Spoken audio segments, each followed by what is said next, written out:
નમસ્કાર અમારા વાલા પેન્શનર મિત્રો, નિવૃત્ત કર્મચારી મિત્રો, ભાઈઓ તથા બહેનો, સ્વાગત છે તમારું આપણી પોતાની યુટ્યુબ ચેનલ પેન્શન ગુજરાતમાં। તો મિત્રો, આજે એક એવી મહત્વપૂર્ણ અને ચિંતાજનક અપડેટ લઈને અમે તમારી સામે હાજર થયા છીએ કે જેને સાંભળ્યા પછી તમે ચોક્કસ વિચારતા થઈ જશો કે આખરે સરકાર શા માટે મોડું કરી રહી છે અને આ મોડું થવાનું આપણા જીવન પર શું અસર કરી શકે છે। તો મિત્રો, આજનો આ વિડીયો ખાસ છે, મહત્વનો છે અને દરેક પેન્શનર તથા સરકારી કર્મચારી માટે જાણવું અત્યંત જરૂરી છે। તેથી તમે આ વિડીયોને અંત સુધી જરૂરથી જોતા રહેજો, કારણ કે અંત સુધીમાં તમને એવી વિગતવાર માહિતી મળશે જે કદાચ તમને અન્યત્ર સરળતાથી નહીં મળે। તો મિત્રો, આજની તારીખ છે 18 એપ્રિલ 2026 અને આજરોજ આપણે ચર્ચા કરીશું જાન્યુઆરી 2026થી લાગુ થનારા મોંઘવારી ભથ્થા એટલે કે ડીએ અને પેન્શનરો માટેની મોંઘવારી રાહત એટલે કે ડીઆરના વધારા વિશે, જે હજી સુધી જાહેર થયા નથી। હવે તમે વિચારતા હશો કે દર વર્ષે જે જાહેરાત સમયસર થઈ જાય છે તે આ વર્ષે કેમ અટકી ગઈ છે। તો મિત્રો, આ જ સવાલ આજે લાખો કર્મચારીઓ અને પેન્શનરોના મનમાં છે।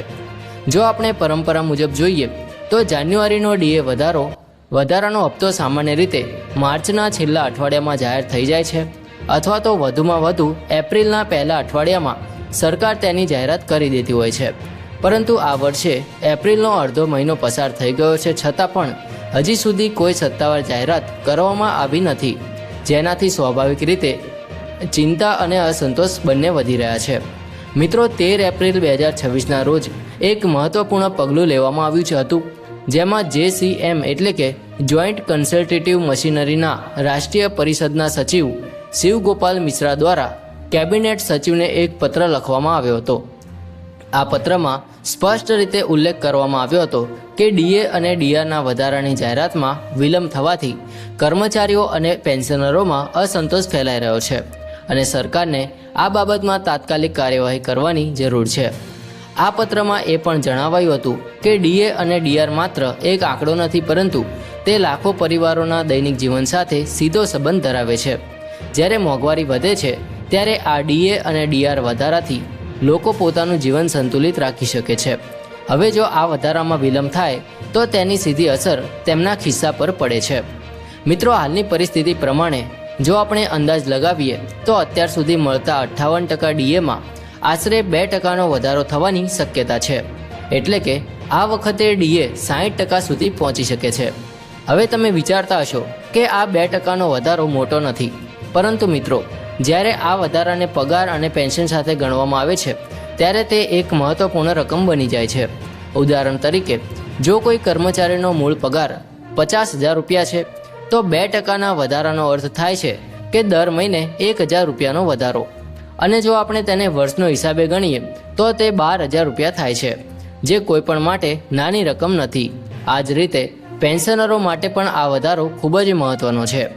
મિત્રો, આ વિલંબને કારણે એક બીજી સમસ્યા પણ ઊભી થઈ રહી છે અને તે છે એરેર્સની। જી હા મિત્રો, કારણ કે જ્યારે પણ ડીએનો વધારો મોડો જાહેર થાય છે ત્યારે તે પાછલા સમયથી લાગુ કરવામાં આવે છે અને પછી સરકારને બાકી રકમ એટલે કે એરેર્સ ચૂકવવા પડે છે। હવે જો જાહેરાત મોડે થાય તો એરેર્સ પણ મોડા મળે છે, જેનાથી લોકોના નાણાકીય આયોજન પર અસર પડે છે।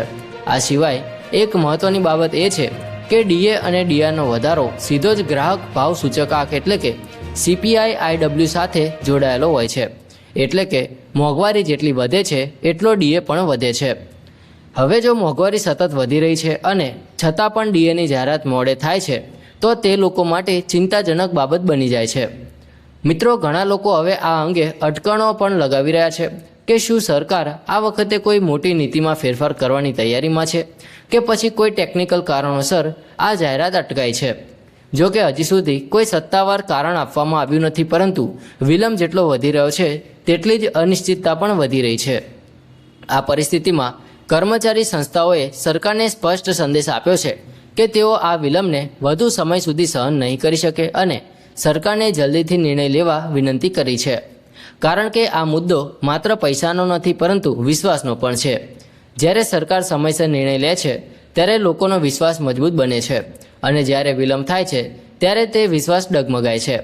મિત્રો, અહીં એક મહત્વની સલાહ પણ આપવી જરૂરી છે કે તમે બધા પેન્શનરો અને કર્મચારીઓ આ પરિસ્થિતિમાં ધીરજ રાખો, પરંતુ સાથે સાથે સજાગ પણ રહો. દરેક અપડેટ પર નજર રાખો અને કોઈ પણ અફવાઓમાં ન આવો, કારણ કે ઘણી વખત સોશિયલ મીડિયા પર ખોટી માહિતી ફેલાતી હોય છે. આ ઉપરાંત તમે નાણાકીય આયોજન પર પણ થોડો સંયમ રાખો, કારણ કે જ્યાં સુધી સત્તાવાર જાહેરાત ન થાય ત્યાં સુધી કોઈ પણ વધારાની આશા પર આધાર રાખવો યોગ્ય નથી. મિત્રો, હવે આપણે આ ચર્ચાને થોડું વધુ ઊંડાણપૂર્વક સમજીએ. તો મિત્રો, આખરે આ વિલંબના પ્રભાવ કેટલા વ્યાપક છે અને તેનો અસર કયા કયા સ્તરે થઈ શકે છે તેની વાત કરીએ. તો ઘણી વખત આપણે માત્ર એટલું જ વિચારીએ છીએ કે ડીએનો વધારો મોડો થયો એટલે થોડા પૈસા મોડા મળશે, પરંતુ હકીકતમાં આ વિષય ખૂબ મોટો છે. કારણ કે ડીએ અને ડીઆર માત્ર એક વધારાનો ભાગ નથી, તે સમગ્ર પગાર અને પેન્શનની રચનાનો એક મહત્વપૂર્ણ હિસ્સો છે. જ્યારે તેમાં ફેરફાર થાય છે ત્યારે તે અન્ય ઘણા ભથ્થાઓ અને ગણતરીઓને પણ અસર કરે છે. મિત્રો, ખાસ કરીને જે લોકો નિવૃત્તિની નજીક છે અથવા તાજેતરમાં નિવૃત્ત થયા છે તેમના માટે આ મુદ્દો વધુ મહત્ત્વનો બની જાય છે. કારણ કે જ્યારે ડીએ વધે છે ત્યારે તેની અસર ગ્રેજ્યુટી, લીવ એન્કેશમેન્ટ અને અન્ય લાભોની ગણતરીમાં પણ થાય છે. જો સરકાર આ જાહેરાત મોડેથી કરે છે તો જે લોકો નિવૃત્તિની પ્રક્રિયામાં છે તેઓને યોગ્ય લાભ મેળવવામાં પણ વિલંબ થઈ શકે છે. એટલે આ માત્ર એક માસિક વધારાની વાત નથી, પરંતુ એક લાંબા ગાળાની આર્થિક અસર છે. આ સિવાય મિત્રો, ઘણી વખત તમે જોયું હશે કે જ્યારે ડીએ 50% પાર કરે છે ત્યારે તે કેટલાક ભથ્થાઓમાં ફેરફાર થાય છે અથવા નવા નિયમો લાગુ થાય છે. હાલમાં ડીએ પહેલાંથી જ 58% સુધી પહોંચી ગયું છે અને હવે જો તે 60% થાય છે તો આવનારા સમયમાં અન્ય ભથ્થાઓમાં પણ ફેરફાર થવાની શક્યતા રહે છે. એટલે આ ચેઇન રિએક્શન જેવું છે, જ્યાં એક નિર્ણય ઘણા બીજા નિર્ણયો સાથે જોડાયેલો હોય છે. મિત્રો, હવે આપણે બીજી મહત્વપૂર્ણ બાબત સમજીએ કે આ ડીએ અને ડીઆરનો વધારો કેવી રીતે નક્કી થાય છે.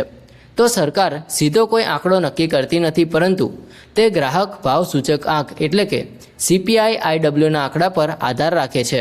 આ સૂચક આંક દર મહિને પ્રકાશિત થાય છે અને તેમાં મોંઘવારીના સ્તરને માપવામાં આવે છે. છેલ્લા કેટલાક મહિનાના આંકડાઓને ધ્યાનમાં રાખીને જોઈએ તો ડીએનો ટકા નક્કી કરવામાં આવે છે. એટલે આ એક વૈજ્ઞાનિક અને ગાણિતિક પ્રક્રિયા છે જે સમય લેતી હોય છે, પરંતુ તે છતાં પણ અગાઉના વર્ષોમાં આ પ્રક્રિયા સમયસર પૂર્ણ થતી આવી છે. હવે પ્રશ્ન એ થાય છે કે આ વર્ષે કેમ મોડું થઈ રહ્યું છે.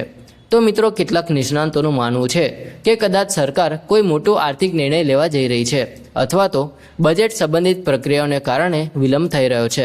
પરંતુ આ માત્ર અંદાજ છે, કારણ કે સત્તાવાર રીતે હજી સુધી કોઈ સ્પષ્ટ કારણ આપવામાં આવ્યું નથી. આ પરિસ્થિતિમાં કર્મચારી સંગઠનોની ભૂમિકા ખૂબ જ મહત્ત્વની બની જાય છે. તેઓ સતત સરકાર સાથે વાતચીત કરી રહ્યા છે અને આ મુદ્દાને ઉકેલવા માટે દબાણ પણ બનાવી રહ્યા છે. શિવગોપાલ મિશ્રા દ્વારા લખાયેલ પત્ર એનો એક ઉદાહરણ છે કે કેવી રીતે સંગઠનો કર્મચારીઓ અને પેન્શનરોના હિત માટે આગળ આવી રહ્યા છે. આ પ્રકારના પ્રયાસો ખૂબ જ જરૂરી છે, કારણ કે તે સરકારને સમયસર નિર્ણય લેવા માટે પ્રેરિત કરે છે.